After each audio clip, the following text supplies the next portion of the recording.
আজ বানাবো মোচার চপ। এগুলো খেতে খুবই সুস্বাদু আর বাইরে থেকে যতটা মুচমুচে ভেতর থেকে ততটাই সুস্বাদু। মোচার চপ বানাবার জন্য দেখুন মোচাটাকে আমি ভালোভাবে ছাড়িয়ে 2-3 ঘন্টা ধরে আমি জলে ভিজিয়ে রেখেছিলাম। এবার এটা আমি গ্যাস জ্বালিয়ে নিয়েছি। এবার এটাকে আমি নুন আর হলুদ দিয়ে ফোটাবো।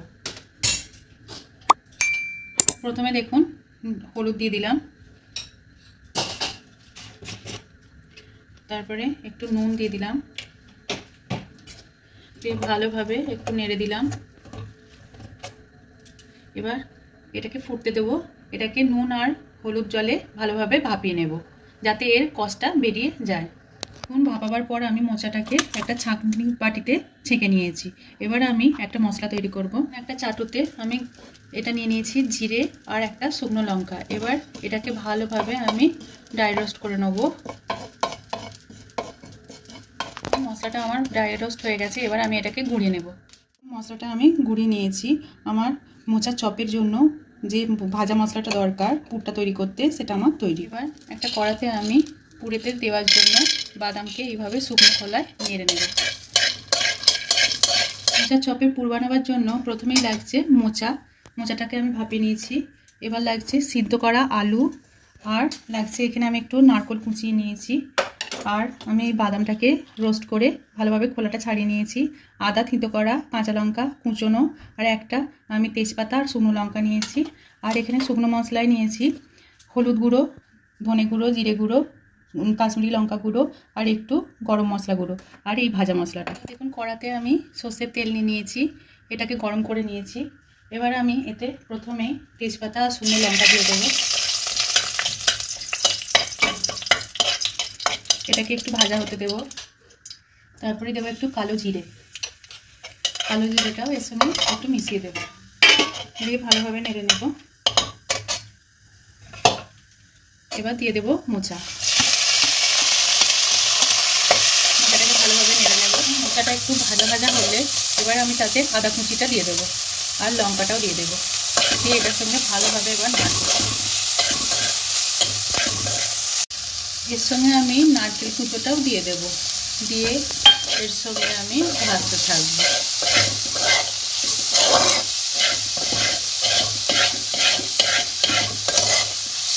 নারকেল দিয়ে একটু ভাজা ভাজার পর আমি দিয়ে দেবো হলুদ গুঁড়ো, ধনে গুঁড়ো, জিরে গুঁড়ো, আর কাশ্মীরি লঙ্কা গুঁড়ো।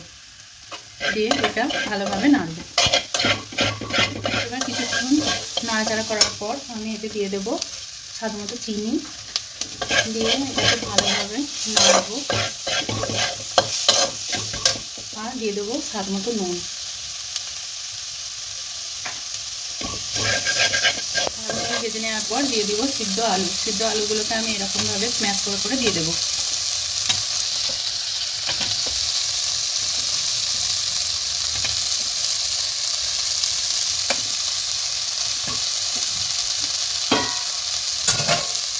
দিয়ে ভালোভাবে এইভাবে নেড়ে নেব।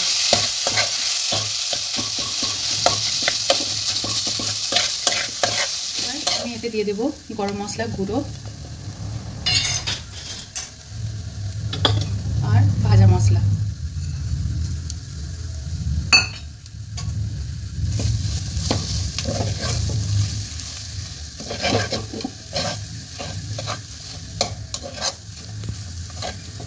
আর শেষে আমি দিয়ে দেবো বাদামগুলো।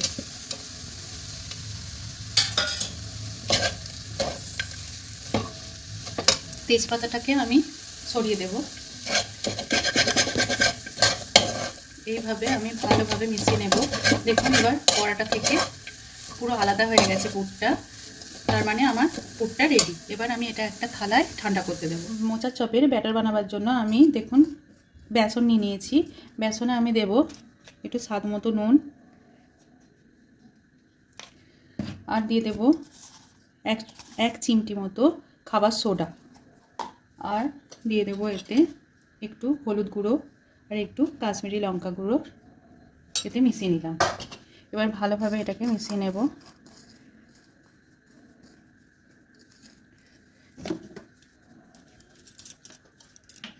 এবার ধীরে ধীরে আমি এটাকে জল দিয়ে দিয়ে গুলতে থাকবো।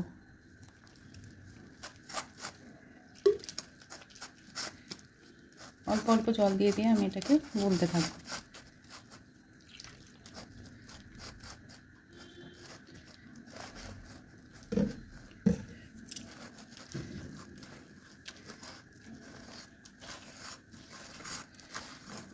বেসনটাকে এইভাবে ভালোভাবে কিছুক্ষণ ধরে সময় নিয়ে ফেটাতে হবে।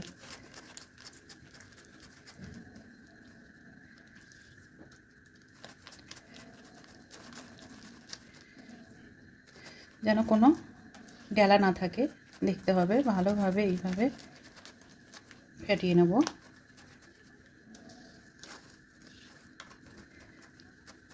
পাঁচ মিনিট ধরে।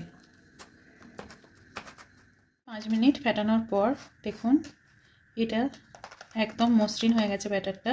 এবার আমি এটাকে 5 মিনিটের জন্য চাপা দিয়ে রাখবো। মোচার চপগুলো আমি ছাকার জন্য কড়াতে আমি সাদা তেল দিয়ে দিয়েছি। এটা গরম হতে হতে আমি এবার পুরটাকে চপের শেপে এইভাবে দেখুন গোল করে একটু চ্যাপটা করে আমি এগুলো বানিয়ে নেব। পুরো পুরটাকে আমি এবার এইভাবে বানিয়ে নেব। দেখুন এইভাবে আমি সমস্তটা বানিয়ে নিয়েছি। এবার তেলটা আমার গরম হয়ে গেছে। এবার 5 মিনিট পর দেখুন এটাও ব্যাটারটাও আমার সেট হয়ে গেছে। দেখুন এই রকমই ব্যাটারটা আমার প্রয়োজন। এবার একটুখানি এতে ফেলে দেখব, দেখুন উপরে উঠে আসছে, তার মানে একদম রেডি তেলটা। এগুলো তুলে নেব।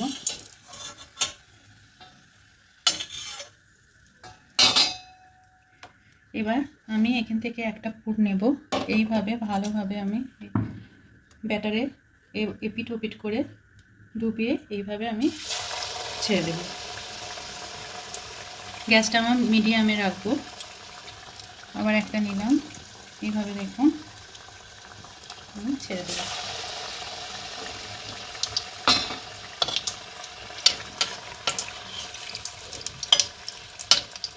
এইভাবে একটু উল্টে দেব।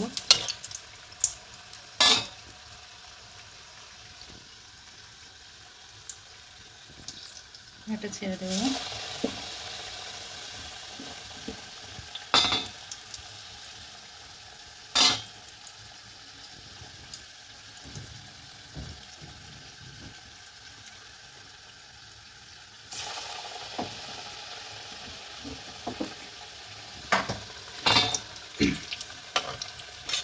এইভাবে দেখুন উল্টে উল্টে দেব।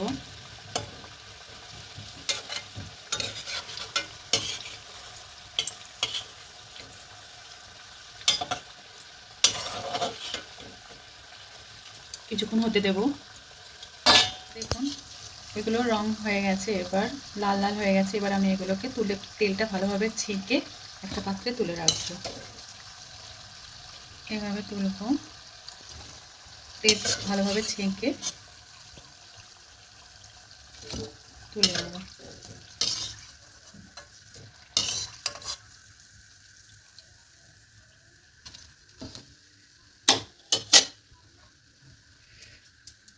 আবারও আমি দেখুন এইভাবে দিয়ে দেব।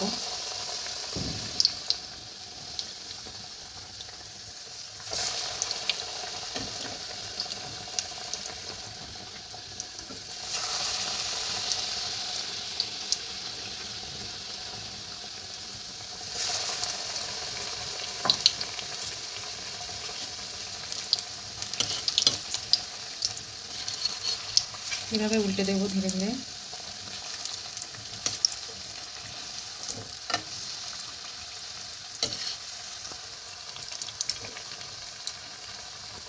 কিছুক্ষণ হতে দেব। দেখুন সমস্ত মোচার চপ আমার ভাজা হয়ে গেছে। এগুলো ভেতর থেকে দেখুন কতটা সুন্দর হয়েছে। প্রত্যেকটা দেখুন ভেতরটা ভালোভাবে সিদ্ধ হয়েছে, উপরে ভালো কোট হয়েছে। যদি আমার রান্না আপনাদের ভালো লেগে থাকে তাহলে আমার চ্যানেলটিকে সাবস্ক্রাইব করবেন আর আমার ভিডিওগুলো শেয়ার করবেন। ধন্যবাদ।